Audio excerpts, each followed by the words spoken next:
ശ്രീമദ് ഭഗവത്ഗീത ധ്യാനം. നാരായണം നമസ്കൃത്യ നരം ചൈവ നരോത്തമം ദേവീം സരസ്വതീം വ്യാസം തതോ ജയമുദീരയേത്. നഷ്ടപ്രായേഷു ഭദ്രേഷു നിത്യം ഭാഗവത സേവയാ ഭഗവതേ ഉത്തമശ്ലോകേ ഭക്തിർഭവതി നൈഷ്ടകീ. മൂകം കരോതി വാചാലം പങ്കും ലംഘയതേ ഗിരിം യത്കൃപാതമഹം വന്ദേ പരമാനന്ദമാധവം. ശ്രീഗുരും ദീനതാരിണം ശ്രീചൈതന്യമീശ്വരം. ഓം അജ്ഞാനതിമിരാന്ധസ്യ ജ്ഞാനാഞ്ജനശലാകയാ ചക്ഷുരുന്മീലിതം യേന തസ്മൈ ശ്രീഗുരവേ നമഃ. നമഃ ഓം വിഷ്ണുപാദായ കൃഷ്ണപ്രേഷ്ഠായ ഭൂതലേ ശ്രീമതേ ഭക്തിവേദാന്ത സ്വാമിന്നിധി നാമിനേ. നമസ്തേ സാരസ്വതേ ദേവേ ഗൗരവാണി പ്രചാരിണേ നിർവിശേഷ ശൂന്യവാദി പാശ്ചാത്യദേശതാരിണേ. ജയ ശ്രീകൃഷ്ണ ചൈതന്യ പ്രഭു നിത്യാനന്ദ ശ്രീ അദ്വൈത ഗദാധര ശ്രീവാസാദി ഗൗരഭക്തവൃന്ദ. ഹരേ കൃഷ്ണ കൃഷ്ണ കൃഷ്ണ ഹരേ ഹരേ, ഹരേ രാമ രാമ രാമ ഹരേ ഹരേ. ഹരേ കൃഷ്ണ കൃഷ്ണ കൃഷ്ണ ഹരേ ഹരേ, ഹരേ രാമ രാമ രാമ ഹരേ ഹരേ. ഹരേ കൃഷ്ണ കൃഷ്ണ ഹരേ ഹരേ, ഹരേ രാമ രാമ ഹരേ ഹരേ. ഭഗവത്ഗീത യഥാരൂപം. അധ്യായം 9. രാജവിദ്യ രാജഗുഹ്യ യോഗം. ശ്ലോകം 21, പേജ് നമ്പർ 501.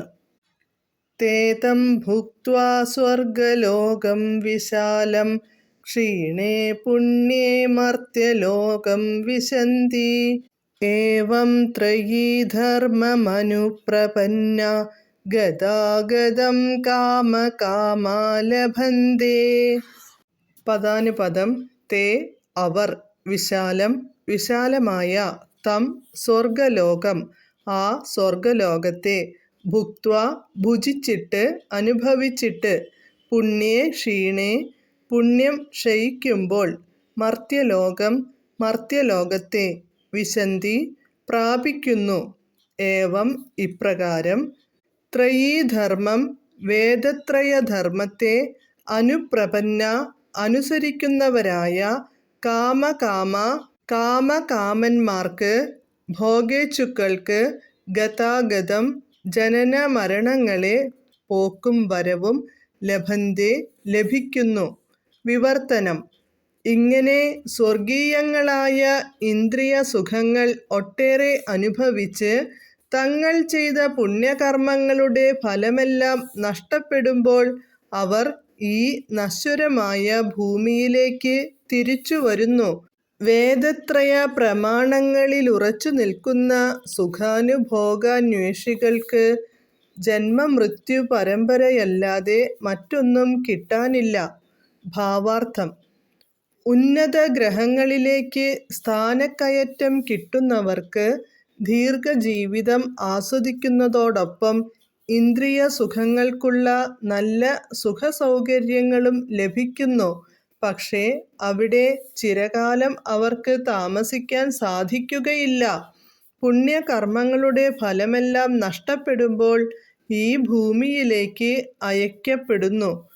വേദാന്ത സൂത്രം സൂചിപ്പിച്ചിട്ടുള്ളതുപോലെ, ജന്മാദ്യസ്യ യതഃ, പൂർണ്ണജ്ഞാനം നേടിയിട്ടില്ലാത്ത അഥവാ എല്ലാറ്റിനും കാരണഭൂതനായ കൃഷ്ണനെ അറിയാത്തവർക്ക് ജീവിതത്തിൻ്റെ പരമലക്ഷ്യം പ്രാപിക്കുന്നതിൽ പരാജയമാണനുഭവം. ഉപരിലോകങ്ങളിലേക്കുള്ള പ്രയാണവും വീണ്ടും ഭൂലോകവാസവും അവർക്കൊരു പതിവായിത്തീരുന്നു. താണും പൊങ്ങിയും കൊണ്ട് ഈ ചക്രത്തിരിച്ചിൽ തുടർന്നു പോരും. താഴോട്ട് തിരിച്ചു വരാൻ സാധ്യതയില്ലാത്ത ആത്മീയ ലോകത്തിലേക്ക് ഉയരുന്നതിനു പകരം മേലും കീഴുമായുള്ള ഗ്രഹവ്യൂഹങ്ങളിലൂടെ ജനിച്ചും മരിച്ചും ചുറ്റിത്തിരിയുകയാണവർ.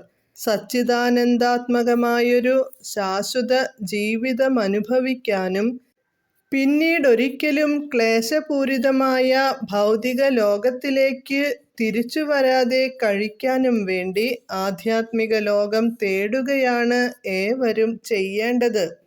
ഹരേ കൃഷ്ണ.